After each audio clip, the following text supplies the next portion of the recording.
Hey everyone, Jennifer Lee Chan here from NBC Sports Bay Area.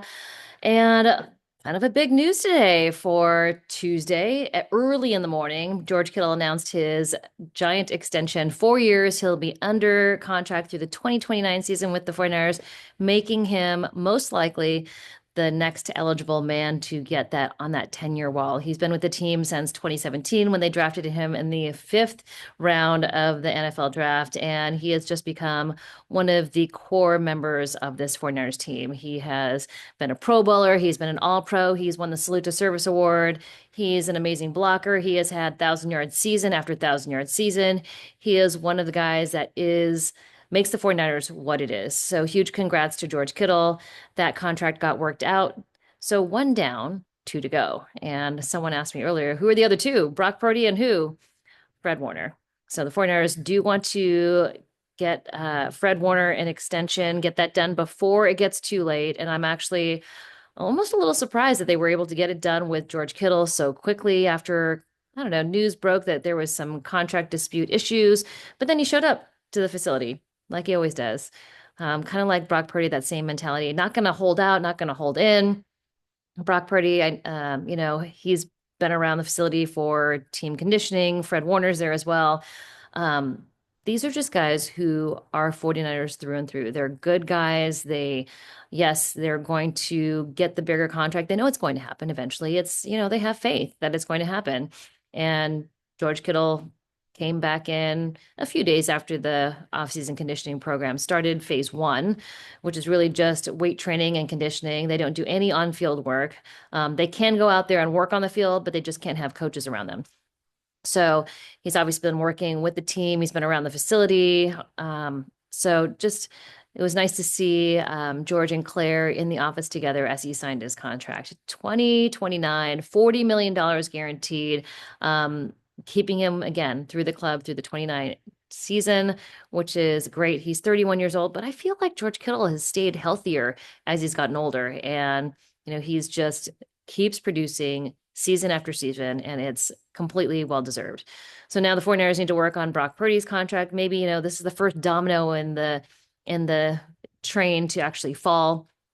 So maybe Brock Purdy's next, maybe Fred Warner's next, but I know they definitely want to get both of those two done before the training camp. So we'll see what happens. Later in the afternoon, the 49ers signed DJ Humphries. And after all of the talk, I hope everybody out there is relieved and you can exhale like Kyle Shanahan after the draft. DJ Humphries didn't play a whole lot in 2024. He tore his ACL at the end of 2023 and then only appeared in two games last year. So the Cardinals released him. The Cardinals drafted him in 2016 in the first round. He was number 24 overall. Tore his ACL at the end of the 2023 season. They released him. He spent most of the 24 season rehabbing on his own as a free agent. And then later in the year, in November, the Kansas City Chiefs signed him to be their left tackle. He went in and played a game and then hurt his hamstring. Missed the next few games, came back in for a game in week 18, and really it was only on the field for 32 snaps. But apparently his agency, his representation says now, they say now that he's healthy, and I think he's a great candidate to be the swing tackle. So most likely last year his deal, it was in November, so it was a 1 year, $2 million deal. Probably not a huge expensive contract to have DJ Humphries in as your swing tackle. So I do think it's still going to be Trent Williams at left tackle, Colton McKivitz at right tackle. They're going to have a competition for left tackle. DJ Humphries will be the swing tackle. Sorry, competition at left guard. That'll be Ben Barch, Nick Zakel, Matt Hennessy, and then center's Jake Brendel, and right guard is Dominic Pooney, Colton McKivitz on right tackle. So your offensive line, competition at left guard. But outside of that, I think it's pretty well set who's going to be your starters. So breaking news today, George Kittle signs this extension, and he broke the news himself on Bussin' with the Boys this morning. And then later in the afternoon, again, DJ Humphries representation broke the news that he was agreeing to terms with the 49ers for a 1 year deal. So that adds depth on the offensive line. And I know people are like, but he didn't really play that much. He hasn't done really that much lately. But when he has played well. He was a Pro Bowler, I believe, in 2021. And let's see his grades. Last year, not great. But Arizona, mid. He was mid in 2023. That's when he tore his ACL at the end of the year. But he had a good season in 2022, which is not that long ago. He had a 72.3 grade in offense. So that's pretty good out of 100. And 2021, that's the year he had the Pro Bowl honors. 2020, he actually had a really good year. He had an 88.3 grade overall. So, I mean, he's been a solid guy. He was a first round pick.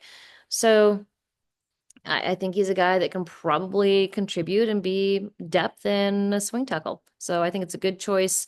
Let's see what we've got here. So big grades, Arizona. Um, hadn't allowed pressures in 2017. Let's go a little bit more recent. 2020, let's go 2021, his Pro Bowl year.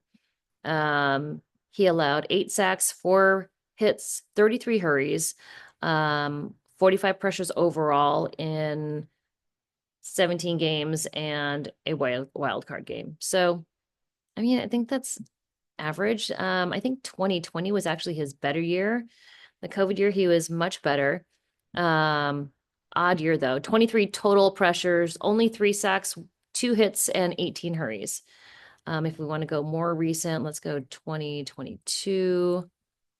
He only played 8 games in 2022. He was out injured, 1 hit, 14 hurries over 8 games. That's not bad. In 2023, 28 pressures, 4 sacks, 5 hits, 19 hurries. Not terrible. Not amazing, but not terrible. I mean, I think he's a good enough candidate to be a swing tackle when you've got Trent Williams and then Colton McKivitz. So, he's played for Arizona and for Kansas City. So um, he was a first round pick. There you go. There's your first round pick tackle. I know it's not who you expected or who you wanted, but they do have a little depth now, which is good. All right. Happy contract day to George Kittle and DJ Humphries now added to the offensive line room. Hope y'all are well. And if there's any other news, we'll break it to you, of course, over here. But happy Tuesday, everyone. Don't forget to like and subscribe and let me know if you want to hear anything, see any videos. I did post a few shorts of, I think, George Kittle, Malik Mustafa. So if you want to see any other things from my camera roll, let me know. Talk to you soon.